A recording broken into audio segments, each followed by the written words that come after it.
Hi hello guys, welcome to my channel. இன்றைக்கி நம்ம தோசை கார சட்னி தான் பார்க்க போகிறோம்.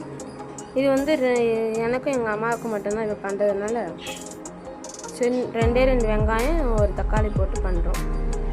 3 காஞ்ச மிளகாய் 4 பல்லு பூண்டு போட்டு நல்லா வதக்கிக்கிட்டு அதில் உப்பு கல்லுப்பு கொஞ்சம் போட்டு எடுத்து ஜாரில் அரைச்சிக்கிறோம். இந்த வீடியோ உங்களுக்கு பிடிச்சிருந்தா லைக் பண்ணுங்கள், ஷேர் பண்ணுங்கள், கமெண்ட் பண்ணுங்கள். இன்னும் சப்ஸ்கிரைப் பண்ணாமல் இருப்பாங்க, சப்ஸ்கிரைப் பண்ணிக்கோங்க. ஆனல் பற்ற வச்சுட்டு கடுகு போட்டு கருவேப்பிலை போட்டுக்கு சட்னி தாளிச்சாச்சு. இப்போ வந்து தோசை நம்ம ஊற்றலாம்.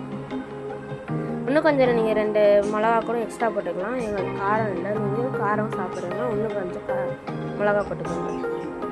தோசை பாருங்கள் சூப்பராக வருது. இது நாங்கள் வீட்டிலே அரைச்ச மாவு தான்.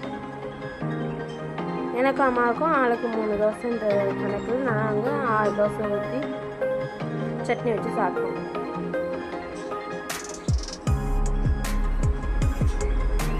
தோசை எப்படி இருக்குது, சட்னி எப்படி இருக்குது, நீங்கள் சாப்பிட்டு பார்த்துட்டு ட்ரை பண்ணிவிட்டு சொல்லுங்கள். ட்ரை பண்ணி சாப்பிட்டு பார்த்துட்டு சொல்லுங்கள்.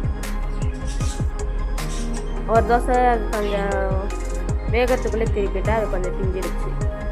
மீதி எல்லாமே சூப்பராக இருந்தது. தேங்க்யூ ஃபார் வாட்சிங். வீடியோ பிடிச்சிருந்தால் லைக் பண்ணுங்கள், ஷேர் பண்ணுங்கள், கமெண்ட் பண்ணுங்கள்.